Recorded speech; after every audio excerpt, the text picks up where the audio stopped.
How did a $4,500 gesture turn into the most expensive decision my company ever made? They told me to be grateful when my coworker got $32,000, and I didn't. By the next morning, the systems were down, executives were panicking, and they finally understood who they had underestimated. Before we continue, we ask you to hit the hype button, subscribe, and like the video to help the channel grow. Tell us which city you are from in the comments. We would like to get to know our audience better. The announcement came on a Tuesday afternoon in Conference Room B, where natural light filtered through glass walls and made everything look cleaner than it actually was.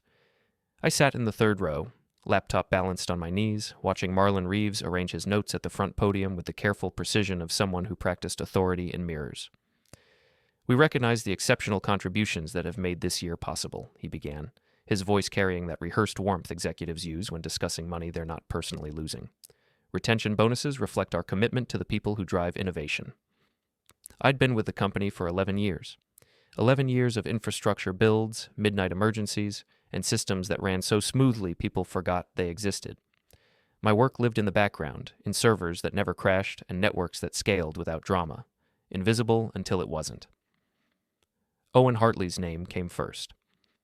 Owen has demonstrated leadership that transforms vision into reality, Marlon said, turning toward where Owen sat in the front row, grinning like he'd already spent the money. His strategic direction on our product roadmap has positioned us for unprecedented growth. We're pleased to award Owen a retention bonus of $32,000.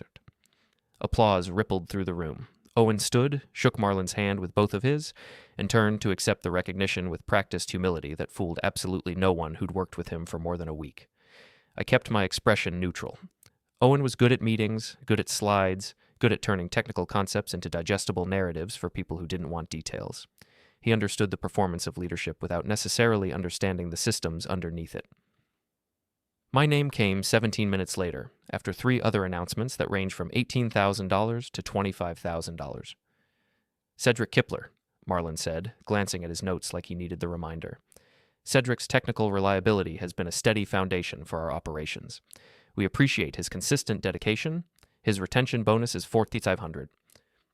The number landed with the weight of an insult wrapped in corporate politeness. I nodded once, the kind of acknowledgement you give when someone holds a door open. Around me, people shifted in their seats, suddenly interested in their phones or the ceiling tiles. The applause was polite, scattered, the kind you offer out of obligation rather than enthusiasm. Appreciate the gesture, Cedric, someone said from 2 rows back. Laughter followed, light and casual, the kind that pretends to be friendly while underlining exactly how little the gesture meant. I closed my laptop and left before the meeting ended. The parking garage at 6:47 p.m. smelled like concrete and exhaust. I sat in my car with the engine off, staring at the oil stain on the wall across from my spot. My phone displayed the bonus notification email, the number $4,500 looking smaller every time I read it. Owen got $32,000 for presenting my infrastructure recommendations as product strategy. I got $4,500 for building the infrastructure those recommendations required. The math wasn't complicated. The message was even simpler. I drove home through evening traffic that moved in mechanical waves, brake lights flashing in rhythmic patterns that matched my pulse. My apartment was quiet when I arrived, the kind of space that reflected someone who spent most of their energy elsewhere. I made dinner without tasting it, sat at my desk without focusing, and eventually went to bed with my phone on the nightstand. At 3:02 a.m., it vibrated against the wood surface. I reached for it automatically, eyes adjusting to the screen's glow. An automated alert from the monitoring system I'd configured 3 years ago, the one that tracked unusual access patterns across our core databases. Elevated privilege escalation detected, multiple authentication attempts from unrecognized endpoints. I sat up, fully awake now, and opened the detailed logs. Someone was probing our security perimeter with the kind of systematic approach that suggested professional intent rather than random opportunism. The attempts were distributed, timed to avoid triggering standard rate limits, and targeting specific vulnerabilities I documented in quarterly reviews that no one had prioritized fixing. The vulnerabilities I'd warned about, the ones that got deprioritized in favor of feature development, the ones that Marlon had labeled under consideration for 3 consecutive quarters, while approving Owen's project budgets without question. I typed a response into the incident channel, flagged it for immediate attention, and waited. No one responded. At 3:47 a.m., the attempts stopped. At 4:12 a.m., I sent a second alert with technical details and recommended immediate actions. At 5:30 a.m., I gave up on waiting and made coffee while watching the sunrise through my kitchen window.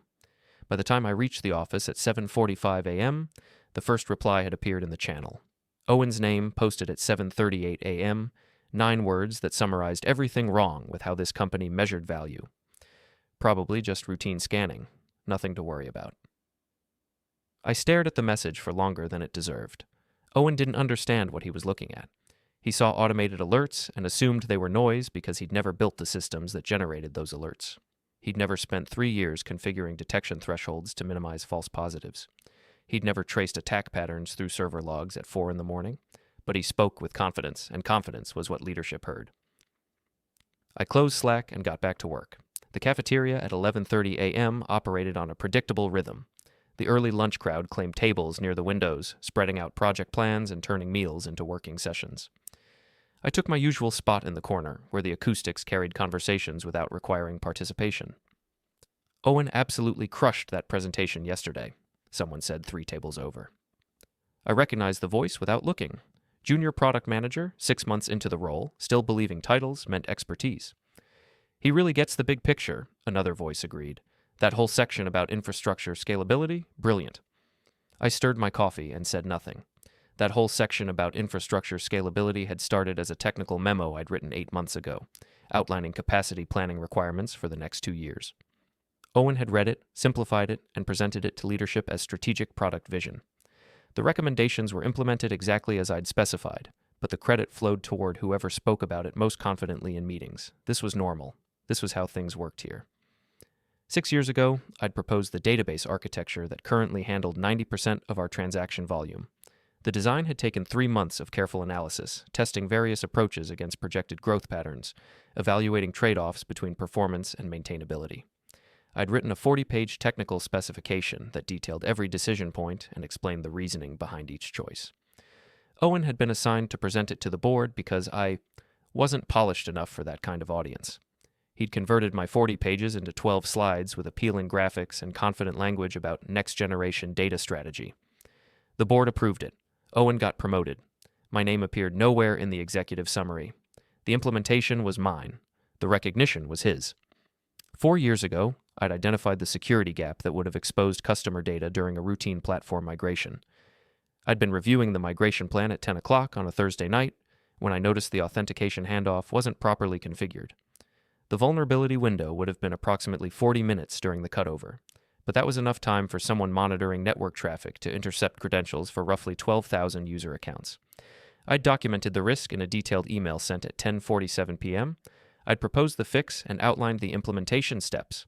I'd deployed the solution over that weekend, working 16-hour days to ensure the migration happened securely on Monday morning. The Monday morning executive summary mentioned product team vigilance without naming me once.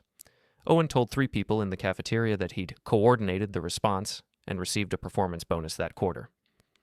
2 years ago, I'd rebuilt our monitoring infrastructure from scratch after the previous system failed during a critical outage. The old system had been a patchwork of open-source tools and custom scripts that nobody fully understood anymore.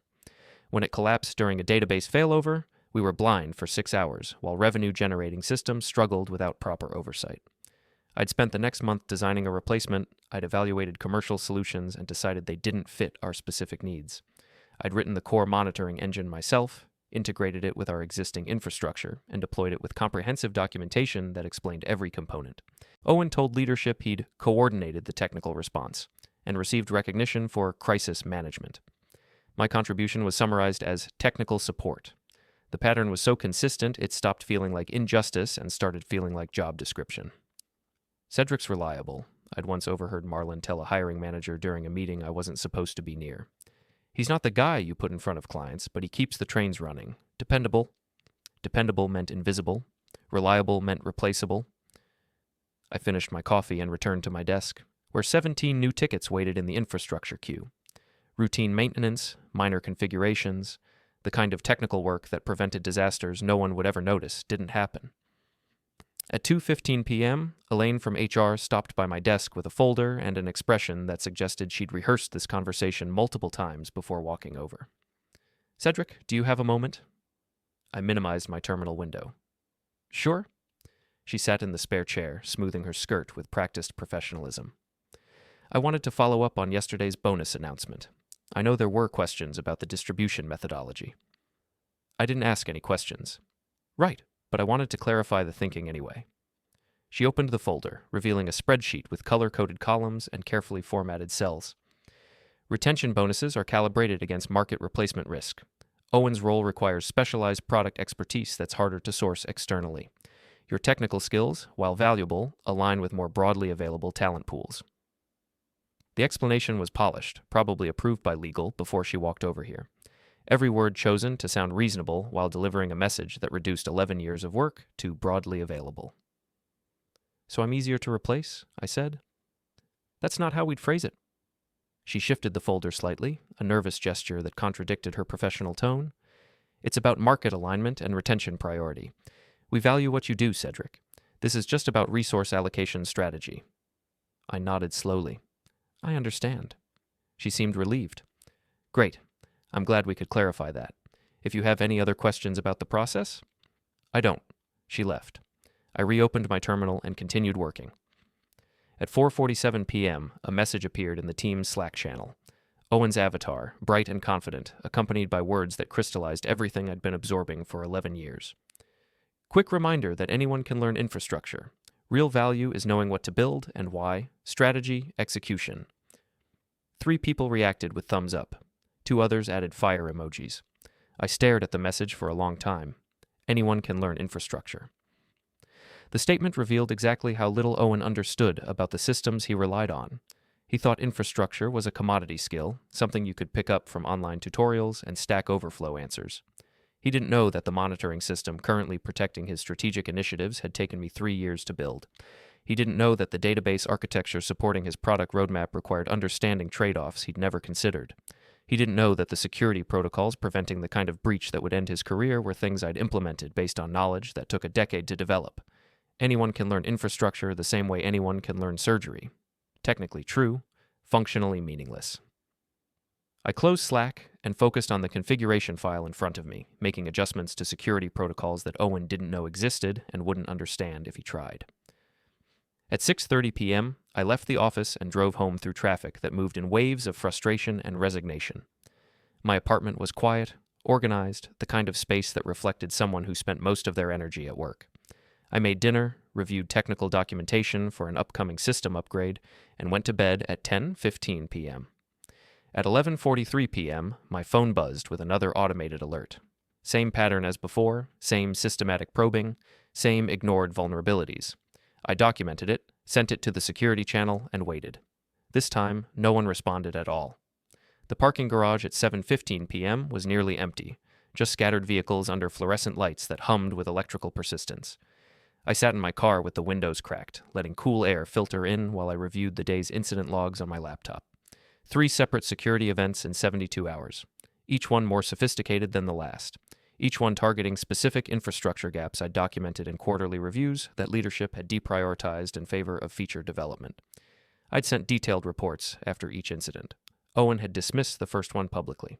No one had acknowledged the second. The third had generated exactly 0 response in any official channel. The technical reality was straightforward. Our infrastructure had vulnerabilities. Those vulnerabilities were documented. Fixing them required budget approval from people who measured value in customer-facing features, not back-end security hardening. I'd done my job. I'd identified the risks. I'd escalated appropriately through proper channels with detailed technical analysis and clear recommendations. What happened next wasn't my responsibility to prevent. It was theirs to prioritize. I closed the laptop and stared at the concrete wall across from my parking spot. 11 years of absorbing this kind of institutional blindness. 11 years of watching credit flow upward and risk flow downward. 11 years of being dependable while others were promotable. 11 years of building systems that made other people look competent. The bonus wasn't really about money. $4,500 versus $32,000 was just numbers on a screen. What it represented was something else entirely. It was leadership quantifying exactly how much they valued the work that kept everything running versus the work that looked good in presentations. They'd put a number on respect, and that number was $4,500. At 7:47 p.m., I drove to a 24-hour diner 40 minutes from my apartment, the kind of place where late-night truckers and insomniacs shared counter space without conversation.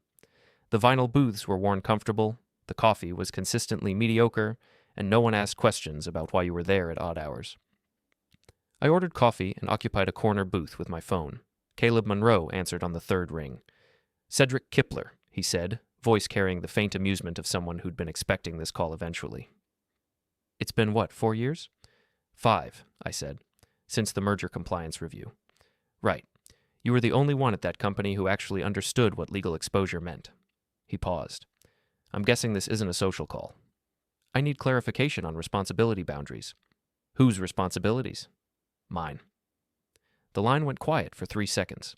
When Caleb spoke again, his tone had shifted to the careful precision of someone who charged $400 an hour for this kind of conversation.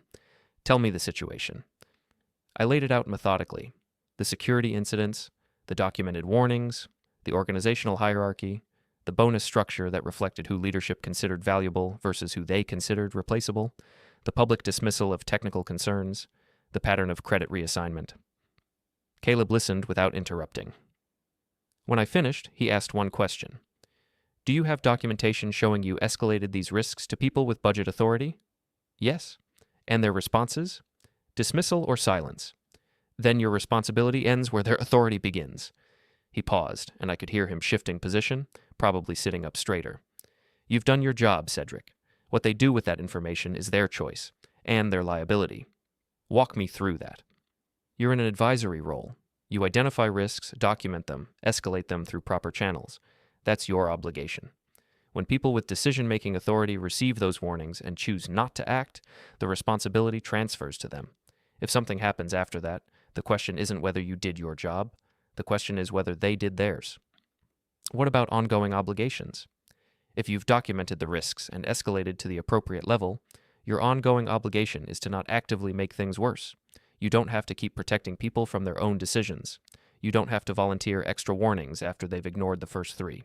You don't have to sacrifice your own interests to shield them from consequences they've chosen to accept." We talked for another 20 minutes about specifics, about advisory versus operational responsibility, about the difference between preventing incidents and warning about them, about how legal accountability followed decision-making authority in organizations like mine, about documentation standards and escalation procedures, about what happened when leadership ignored technical warnings from people they considered easily replaceable. By the time I left the diner at 9:30 p.m., I understood exactly where my obligations ended and someone else's began. I drove home through empty streets, streetlights creating pools of illumination that my car passed through in steady rhythm.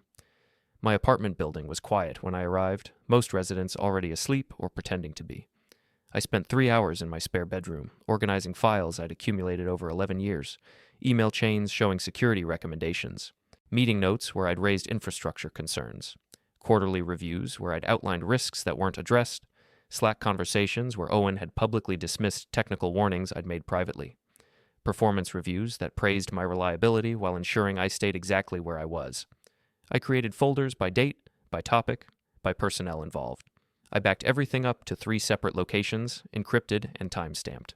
I organized the evidence the way I organized infrastructure, methodically, comprehensively, with redundancy built into every layer.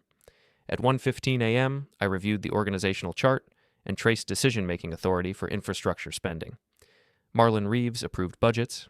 Owen influenced priorities. I advised on technical requirements. The chain was clear. The responsibilities were documented. The accountability would flow exactly where authority sat. I closed my laptop and went to bed. At 3:02 a.m., my phone buzzed again. Another automated alert. This time, the access patterns had changed. Someone wasn't just probing anymore. They were inside. I read the alert carefully, reviewed the access logs, confirmed what I was seeing. Then I silenced the notification and went back to sleep. My home office occupied what the apartment complex called a flex space, a room too small for a bedroom and too large for a closet. I'd fitted it with a standing desk, 2 monitors, and a filing cabinet that contained 11 years of carefully organized documentation. Saturday morning at 8:30 a.m., I made coffee and opened the cabinet. The files were grouped by year, then subdivided by project, incident, and personnel interaction. I'd kept everything because technical work required precision, and precision required records. What I hadn't realized until this week was how those records formed a narrative about responsibility, authority, and institutional memory. I pulled the folder labeled Infrastructure Security, Quarterly Reviews 2022, 2025, and spread the contents across my desk. March 2023. A 12-page assessment outlining database access vulnerabilities with specific recommendations for implementing multi-factor authentication and role-based permissions. I'd identified 3 critical gaps in our authentication system, documented the potential exposure, and provided detailed implementation steps with timeline estimates. Cost estimate, $47,000. Priority level assigned by Marlon Reeves. Deferred pending budget review. June 2023. A follow-up memo noting that the deferred items were still pending while Owen's product feature requests had been approved with a budget of $140,000. I'd kept my tone professional, simply noting the discrepancy between security investment and feature development. No response received. September 2023. A follow-up assessment noting the same vulnerabilities, now with documented examples of unauthorized access attempts that had been caught by monitoring systems, but indicated someone was actively probing our defenses. Updated cost estimate, $52,000 due to additional complexity as the infrastructure had grown. Priority level, under consideration for Q1 2024, December 2023. Another memo, another non-response, March 2024. Third quarterly assessment, same vulnerabilities. First documented security incident where unauthorized access had been attempted using stolen credentials. I'd caught it before any data was compromised, but the attempt showed that attackers were specifically targeting the gaps I'd been warning about. Cost estimate, $68,000 because the problem had grown and now required more extensive remediation. Priority level, evaluating alternatives. June 2024. I'd asked in a direct email to Marlon what evaluating alternatives meant. His response, we need to balance security concerns with business development priorities. September 2024. Fourth assessment. I'd stopped providing cost estimates and instead outlined the legal exposure if customer data was compromised, including potential regulatory fines and lawsuit liability. No priority level assigned, no response received. December 2024. I'd sent one final warning, this one including specific attack patterns I was seeing in the monitoring logs. The response came from Owen in a Slack message. Let's not create unnecessary alarm. Our current security posture is adequate for our risk profile. Owen's assessment of our risk profile was based on exactly zero technical knowledge of our infrastructure. The pattern was documented. The escalation was clear. The responsibility for not fixing these issues belonged to people who made budget decisions, not the person who identified the problems. I photographed each page, uploaded them to encrypted cloud storage, and returned the originals to the filing cabinet. Next folder, Performance Reviews and Compensation. My performance reviews for the past 5 years were consistent. Meets expectations across all categories. Reliable technical contributor. Steady performer. The kind of language that justified modest raises and minimal bonuses while ensuring I stayed exactly where I was in the organizational hierarchy. Owen's reviews, which I'd seen during a brief stint helping HR with technical interview assessments, use different language. Exceeds expectations. Strategic thinker. Leadership potential. The kind of language that justified promotions, visibility, and $32,000 retention bonuses. The interesting part was comparing the actual work behind those evaluations. My meets expectations rating came from building systems that processed millions of transactions daily without failure. Owen's exceeds expectations rating came from presenting those systems to executives using PowerPoint slides I'd never seen until after he'd delivered them. I documented the contrast, photographed the relevant pages, backed them up. At 11:15 a.m., I opened my email archive and searched for specific keywords: Owen Hartley, presentation, recommendation, strategy. The results filled my screen. Dozens of emails where I'd provided technical analysis that Owen had converted into strategic narratives. Infrastructure proposals I'd drafted that became his quarterly goals. Risk assessments I'd written that turned into his leadership talking points. Each email had timestamps. Each email had recipient lists. Each email created a paper trail showing where ideas originated and where credit landed. I created a spreadsheet correlating my technical work with Owen's public presentations. The overlap was remarkable. Nearly 80% of his strategic initiatives over the past 3 years could be traced directly to technical recommendations I'd made in internal communications.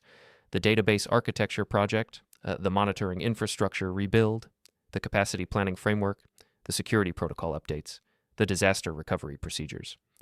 All of these had started as detailed technical proposals I'd written. All of them had been presented to leadership as Owen's strategic vision. At 2:30 p.m., I reviewed the bonus announcement email one more time. The justification Elaine had provided wasn't technically wrong. Market replacement risk was a real factor in compensation strategy. What made it interesting was how that risk was calculated. Owen was considered hard to replace because he could present ideas in meetings. I was considered easy to replace because my work was technical, but the ideas Owen presented came from people like me. And the technical work I did was specialized enough that replacing it would require finding someone who understood systems that weren't documented anywhere except in my head and in files that only I knew how to navigate. The calculus was backwards. The people making decisions didn't understand that yet. They would. By 5:45 p.m., I'd organized everything into a comprehensive timeline. Security incidents with dates and responses, technical contributions with attribution chains, compensation decisions with justification language, responsibility documentation with escalation proof. Every warning I'd sent, every dismissal I'd received, every time Owen had taken credit for my work, every time Marlon had deprioritized security in favor of features, every performance review that called me reliable while ensuring I stayed invisible. 11 years of institutional memory organized into a narrative that would be very difficult to explain away. I saved it all, backed it up again, and closed my laptop. Sunday I did nothing. I went to a movie, bought groceries, cleaned my apartment. I didn't check work email or Slack. I didn't think about infrastructure or bonuses or organizational politics. I read a book. I went for a long walk. I made dinner and actually tasted it this time. At 8:47 p.m., I received a calendar notification. Quarterly Security Review, Tuesday 2:00 p.m. I dismissed the notification and went to bed early. Monday morning started the way most Mondays did. I arrived at the office at 7:30 a.m., made coffee in the break room that somehow always tasted slightly burnt, and settled into my desk to review the overnight monitoring logs. The activity had intensified. Whoever was probing our systems had moved from reconnaissance to active exploitation attempts. They were testing specific vulnerabilities in our authentication layer, the exact vulnerabilities I documented in 4 consecutive quarterly reviews. I documented the activity in my usual detail: timestamps, access patterns, attempted exploit vectors, affected systems. I sent the report to the security channel at 7:52 a.m. Owen responded at 8:15 a.m. Cedric, let's not panic over automated scanner traffic. This is normal internet background noise. It wasn't background noise. Background noise was random. This was targeted. But I didn't argue. I'd learned that arguing with Owen in public channels was counterproductive. He had the confidence of leadership and the vocabulary of someone who'd read summaries of technical concepts without understanding their implementation. At 9:30 a.m., Marlon called an impromptu meeting in Conference Room B. I arrived to find Owen already there, along with Elaine and 2 executives I recognized but rarely interacted with. "Thanks for coming," Marlon said, gesturing for me to sit. "Owen raised some concerns about the security alerts you've been sending. He feels they might be creating unnecessary alarm." I set my laptop on the table and waited. "These automated alerts," Owen said, leaning forward with practiced concern. "They're designed to be sensitive. They flag a lot of false positives. I'm worried we're generating anxiety over normal network traffic." "They're not false positives," I said. "They're configured to minimize false positives. What we're seeing is targeted exploitation attempts." "Based on what evidence?" Owen asked. I opened my laptop and pulled up the analysis I'd prepared. Based on the pattern of access attempts, the specific systems being targeted, and the fact that they're probing known vulnerabilities that I've documented in 4 quarterly security reviews. Marlon glanced at Owen, then back at me. "Known vulnerabilities?" "Yes. I've outlined them in every quarterly review since March 2023. They haven't been addressed because they were deprioritized in favor of product feature development." "I don't think that's a fair characterization," Owen said. "We've been balancing multiple priorities." "I'm not characterizing anything. I'm stating what happened. I identified vulnerabilities, recommended fixes, estimated costs, and those recommendations were deferred." The room got quiet. "Do you have documentation of these recommendations?" Elaine asked. "Yes." "And our responses?" "Yes." Marlon shifted in his chair. "Cedric, what's your assessment of the current risk level?" "The risk level is what it's been for 18 months. The vulnerabilities are documented. Someone is actively attempting to exploit them. Whether they succeed depends on whether they're skilled enough and persistent enough." "And if they succeed?" one of the executives asked. "Customer data exposure, regulatory fines, lawsuits, reputational damage, the standard consequences of a security breach." "Can you prevent it?" Marlon asked. "I can monitor it and alert when attempts occur.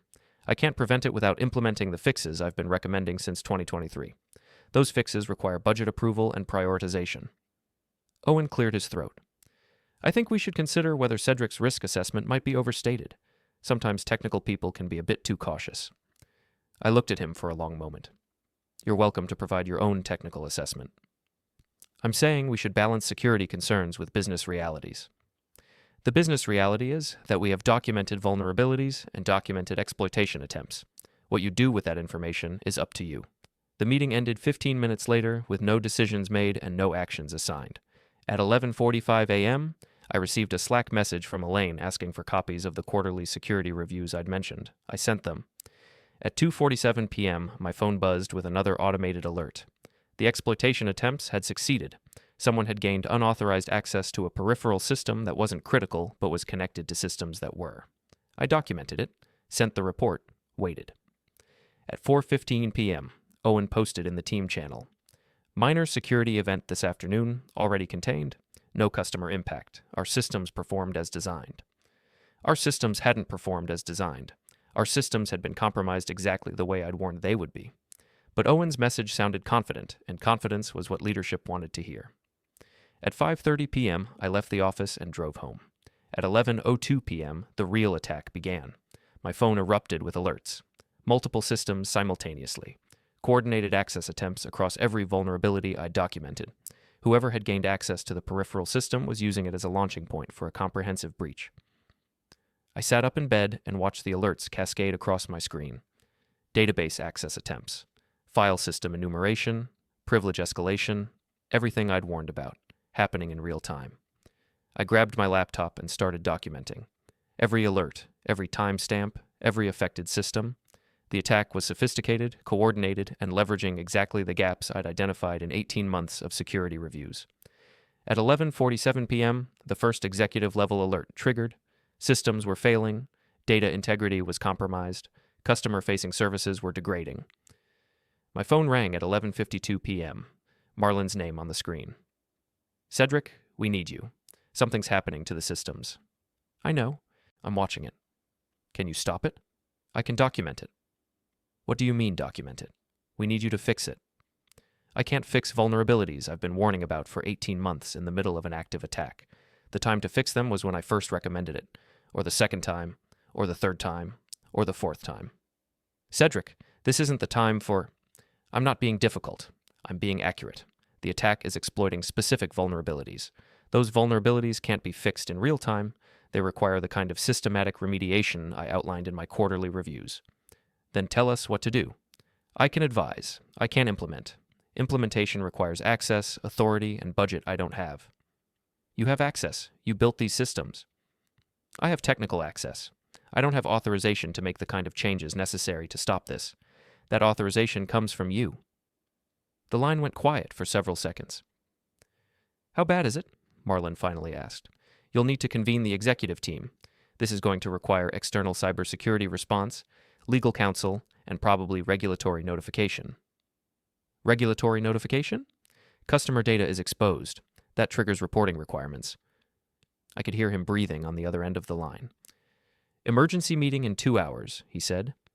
Conference room A. Be there. He hung up. I got dressed, made coffee, and gathered my documentation. At 2 House a.m., I walked into conference room A. Conference room A was the largest meeting space in the building, typically reserved for board presentations and company-wide announcements. At 2 a.m. on a Tuesday, it felt cavernous, the overhead lights too bright against the darkness pressing against the windows. Marlin sat at the head of the table, jacket off, tie loosened, looking like he'd aged 5 years in the past 2 hours. Owen was there, unusually quiet, staring at his laptop screen with an expression somewhere between concentration and panic. Elaine occupied the far end of the table with a legal pad covered in notes. 2 other executives I vaguely recognized filled out the room. I took a seat in the middle and set my laptop on the table. Thank you for coming, Marlin said, his voice carrying the kind of exhaustion that comes from realizing you're in a situation you don't understand. Can you walk us through what's happening? I opened my laptop and pulled up the timeline I'd been building since 11:02 p.m. At 11:02 p.m., a coordinated attack began across multiple systems. The attackers gained initial access through a peripheral system they'd compromised earlier today, at approximately 2:47 p.m. They used that access as a staging point for a systematic exploitation of our core infrastructure. How did they get into the peripheral system? One of the executives asked. Through authentication vulnerabilities I documented in my March 2023 security review. The room got very quiet. They're exploiting specific gaps in our authentication layer, our privilege management system, and our data access controls. All of these gaps have been documented in quarterly security reviews since March 2023. You're saying you warned us about this? Marlin asked. I'm saying I identified the vulnerabilities and recommended fixes, multiple times, with detailed technical specifications and cost estimates. And we didn't implement them? Owen asked, his voice uncertain in a way I'd never heard before. They were deprioritized, marked as under consideration or deferred pending budget review. Why would we defer security fixes? The executive asked. I pulled up my email archive. Budget prioritization. In September 2023, my security recommendations were estimated at $52,000. That same quarter, product feature development received $140,000 in approval. Marlin's face had gone pale. Show me the documentation. I spent the next 20 minutes walking them through 18 months of security reviews, every vulnerability I'd identified, every recommendation I'd made, every cost estimate I'd provided, every dismissal or deferral I'd received, the March 2023 review outlining authentication gaps, the September 2023 follow-up noting the same issues after feature development was prioritized, the March 2024 review after the first attempted breach with increased cost estimates due to growing complexity, the September 2024 review where I'd stopped providing cost estimates and started outlining legal liability, Owen's December 2024 Slack message. Let's not create unnecessary alarm. Our current security posture is adequate for our risk profile. When I finished, no one spoke for almost a minute. What's the current damage? Marlin finally asked. Customer data is exposed. Transaction records, authentication credentials, personal information. The exact scope will require forensic analysis, but based on the access patterns I'm seeing, assume comprehensive compromise of any data stored in our primary systems. How many customers? All of them. Another long silence. What do we need to do? Elaine asked. Contain the breach. Engage external cybersecurity response. Notify customers, notify regulators, prepare for lawsuits. I paused. And figure out who's responsible for the decisions that made this possible. What do you mean? Marlin asked, though his tone suggested he knew exactly what I meant. Someone made the choice to defer security fixes in favor of feature development. Someone decided that the risk I documented was acceptable. Someone told customers their data was secure while knowing we had documented vulnerabilities. Those decisions have consequences. Cedric, Owen said, his voice tight, we all share responsibility for... No, I interrupted. We don't. I identified risks. I escalated them. I provided detailed recommendations with implementation plans. My responsibility was advisory. Yours was decision-making. Those are different things. You could have been more insistent, Owen said. I sent 4 quarterly reviews. I sent follow-up emails. I documented attempted breaches. How much more insistent should I have been? You could have... I could have what? Implemented fixes without budget approval? Made unilateral decisions about resource allocation? Overruled the people who decided that product features were more important than security? Owen started to respond, then stopped. Who approved the budget priorities? Elaine asked, pen poised over her legal pad. Everyone looked at Marlin. This isn't about blame, Marlin said. This is about responding to a crisis. It's about both, I said. The crisis exists because of decisions that were made. Understanding those decisions is part of the response. At 3:15 a.m., Marlin called in external cybersecurity counsel. At 4 a.m., we began the formal incident response process. By 6 a.m., the scope of the breach was clear enough to trigger regulatory notification requirements. By 8 a.m., the story was leaking to news outlets. By 10 a.m., the company's stock price had dropped 23%. At noon, I was summoned to HR. Elaine's office was smaller than I expected, filled with the kind of ergonomic furniture and motivational posters that characterized corporate HR spaces everywhere. She sat behind her desk with a folder open in front of her, the same careful expression she'd worn when explaining bonus distribution methodology. Thank you for coming, she said. I know it's been a difficult morning. I sat in the chair across from her and waited. I've been reviewing the documentation you provided last night. The security reviews, the budget discussions, the email chains. She paused. It's very thorough. I keep detailed records. Yes, I noticed. She closed the folder and folded her hands on top of it. I need to ask you some questions about your role in the security response. What do you want to know? You were monitoring the attack in real time. You documented it extensively, but you didn't attempt to stop it. I couldn't stop it. The attack was exploiting vulnerabilities that required systematic remediation. That's not something you do in the middle of an active breach. But you have extensive access to our systems. You built most of them. Technical access and authorization are different things. I have the capability to make changes, but I don't have the authority to make the kind of sweeping modifications necessary to stop that attack. That authority requires executive approval. You could have tried. I could have made things worse. Security response requires coordination and authorization. Making unilateral changes during an active breach creates additional liability. Elaine studied me for a long moment. Did you want this to happen? No. Did you allow it to happen? I warned that it could happen. I documented the vulnerabilities. I recommended fixes. What happened after that was the result of decisions made by people with budget authority. But you knew it was coming. I knew it was possible. I documented that possibility multiple times. And when it started happening, you watched. I documented. That's my role. I'm advisory, not operational. That's a convenient distinction? It's a legal distinction, one that was established by the organizational structure and budget priorities set by leadership. She opened the folder again and pulled out a printed email. This is from December 2024. You wrote, "The current security posture creates significant legal exposure in the event of a breach. Did you mean that as a warning or a threat?" A warning. That's what warnings are. Statements about potential consequences. It could be interpreted as a threat. By someone who doesn't understand the difference between identifying risk and causing risk. You sound angry. I'm precise. There's a difference between those things, too. Elaine set the email down. Cedric, I'm trying to understand your mindset during this incident. You had the knowledge and ability to potentially prevent or mitigate the breach. You chose not to act. That choice is going to be examined very carefully. I acted exactly as my role required.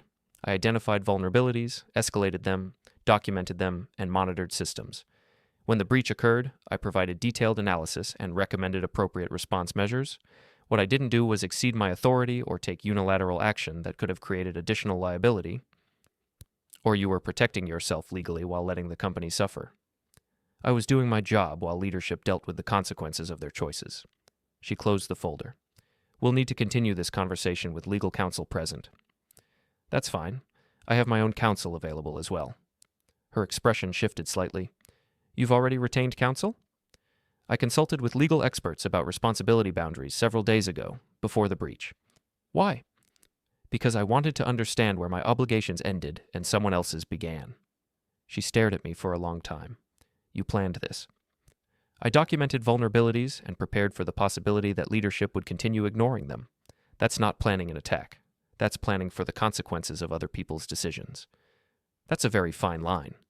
It's not a line at all. It's documented fact. I warned, they ignored, this happened. At 3 Bartalk p.m., I was placed on administrative leave pending investigation. At 5:30 p.m., my access to company systems was revoked. At 7:45 p.m., I received an email from Caleb Monroe with a single sentence. Don't talk to anyone without me present. I didn't plan to. The administrative leave lasted 4 days. I spent them in my apartment, reviewing documentation, organizing timelines, and waiting for the inevitable phone call. It came on Friday afternoon at 2:15 p.m. Cedric, this is Elaine. We need you to come in for a formal interview on Monday at 9 a.m. Legal counsel will be present. My counsel will be present as well. That's your right. She hung up. Caleb arrived at my apartment Saturday morning with a leather briefcase and an expression that suggested he'd spent the week reading through everything I'd sent him. You've built an impressive case, he said, spreading documents across my dining table.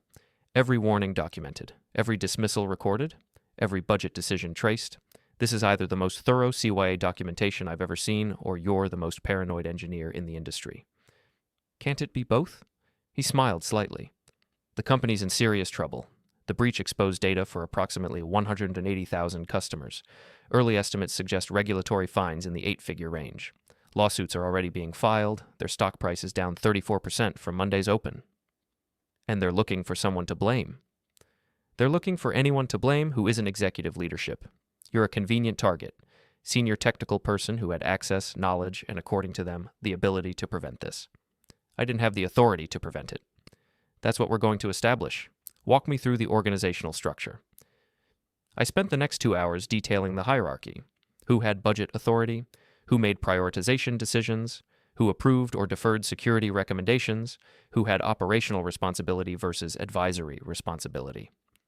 Your retention bonus, Caleb said, pulling out the announcement email. This is interesting. Owen Hartley received $32,000. You received $4,500. What was the justification? Market replacement risk. Owen was considered hard to replace because of his product expertise. I was considered easy to replace because of my technical skills. Did you agree with that assessment? No. Why not? Because Owen's product expertise consisted primarily of presenting technical recommendations I provided.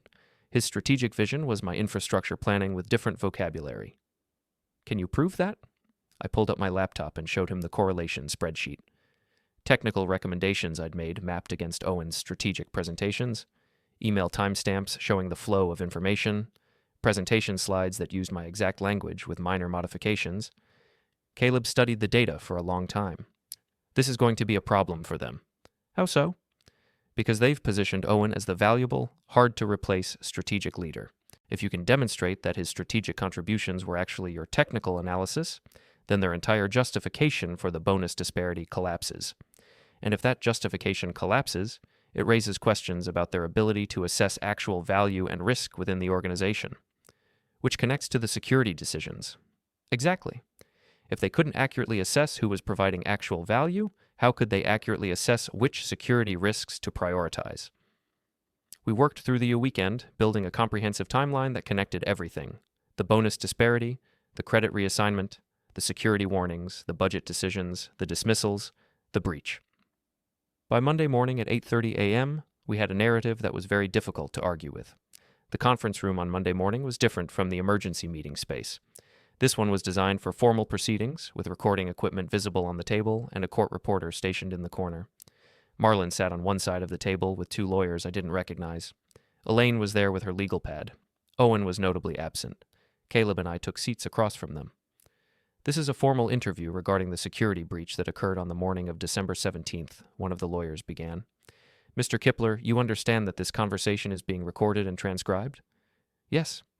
You've been placed on administrative leave pending the outcome of this investigation. We need to understand your actions during the breach and in the period leading up to it. I'll answer any questions, I said. The lawyer opened a folder. Let's start with the night of the breach. You were monitoring the attack in real time but didn't attempt to stop it. Why? Because stopping it required implementing security fixes that had been deferred for 18 months. Those fixes couldn't be implemented during an active attack without potentially making things worse. But you have extensive access to the systems. Technical access isn't the same as authorization. Making sweeping security changes during an active breach requires coordination and approval from leadership. You could have called someone. I did.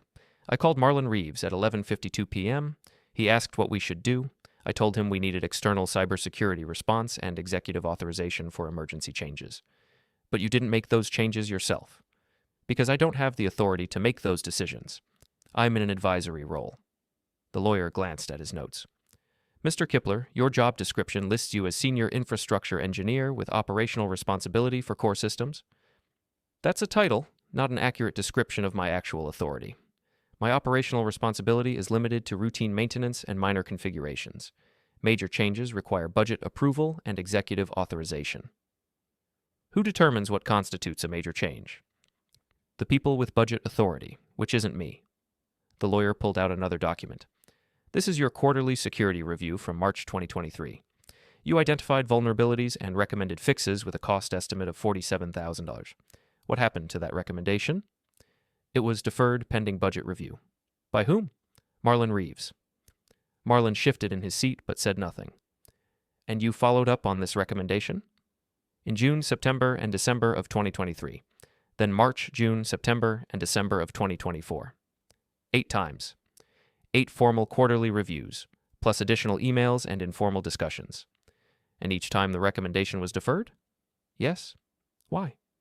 You'd have to ask the people who made those decisions. The lawyer looked at Marlon. Mr. Reeves? Marlon cleared his throat. We had competing priorities. Security recommendations needed to be balanced against business development requirements. What business development requirements took priority over security fixes? Product feature development, user experience improvements, market expansion initiatives. Who determined those priorities? I did, in consultation with product leadership. Owen Hartley? Yes. The lawyer made a note. Mr. Kipler, did you ever express concerns about these priority decisions? Yes. In every quarterly review, I outlined the risks and recommended prioritization. But you didn't push harder? I documented the risks 8 times over 18 months. How much harder should I have pushed? You could have escalated further up the chain. I escalated to the VP of Operations, who has budget authority.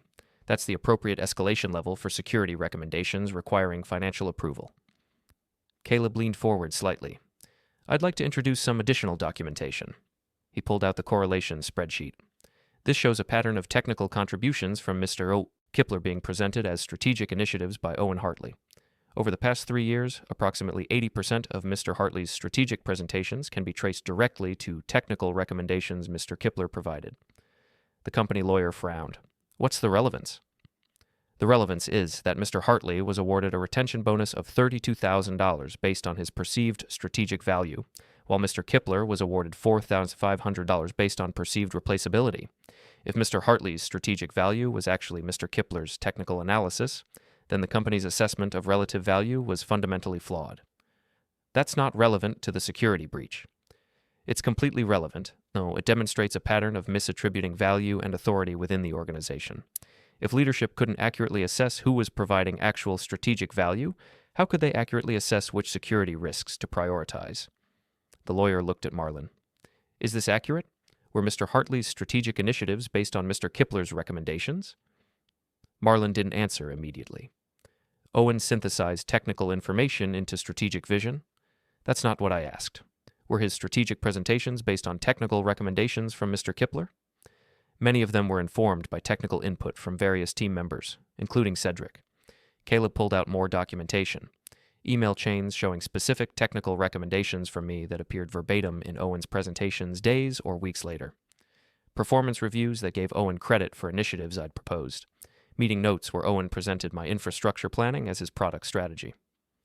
This isn't just informal input, Caleb said. This is systematic credit reassignment, and it connects directly to the security breach because the same pattern applies. Mr. Kipler identified risks, leadership dismissed them, Mr. Hartley publicly stated the security posture was adequate.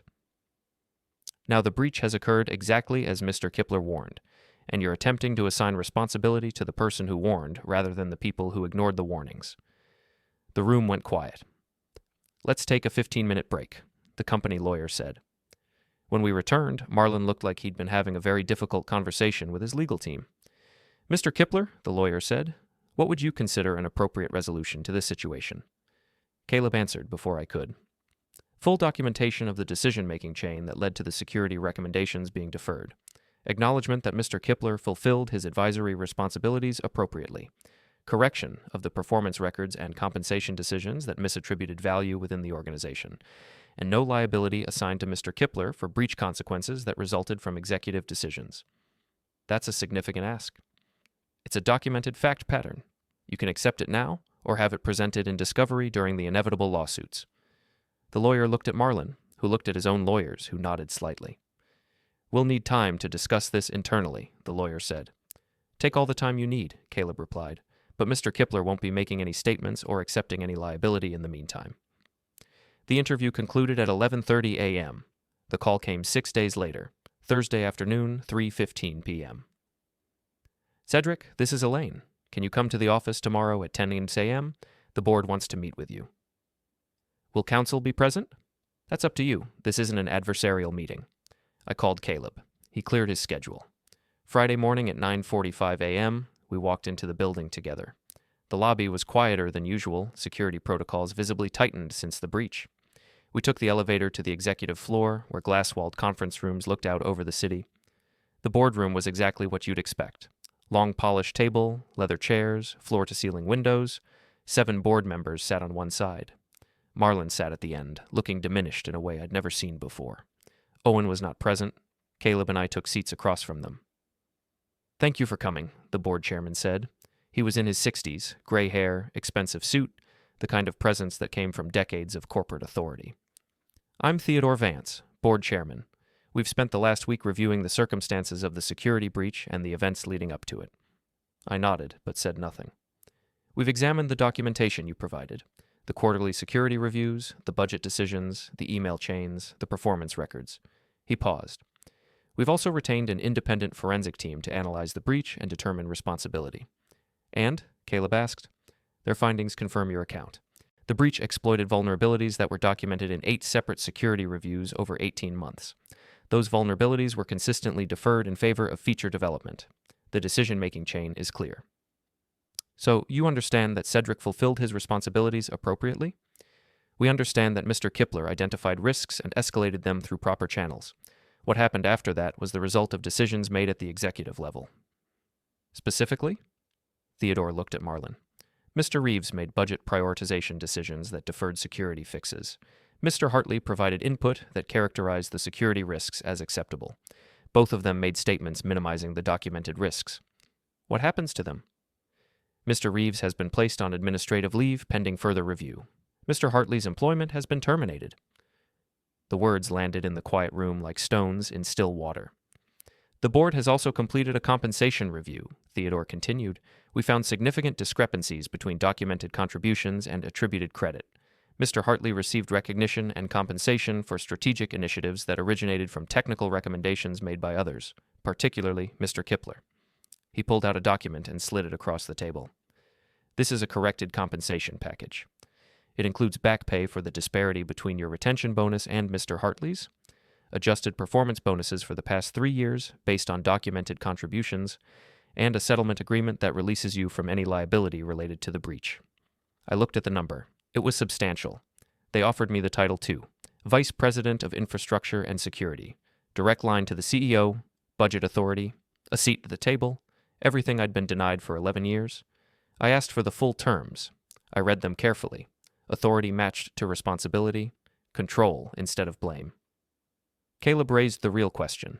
The investigation, the filings, the lawsuits, they'd frame it as executive failure. My record would be clean, my name kept out of the press. It was a good offer. It also came from people who only listened after everything collapsed. I asked for the weekend. On Monday at 9:02 a.m., I called back. "I'll take it," I said. "One condition. Every security recommendation goes straight to the board, no filtering. Agreed. And Owen's exit is documented as termination for performance failure. Already done." 2 weeks later, I started the job. First move, implement every security fix they'd ignored. Second, direct board reporting. Third, build a team that couldn't be dismissed with confidence and ego. 6 months later, the company paid $47 million in settlements, another $12 million in fines. The stock never recovered. Executives left quietly, LinkedIn titles changed, responsibility vanished. We never had another breach.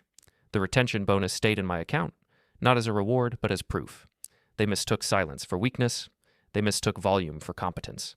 They learned the difference, and they paid the exact price required.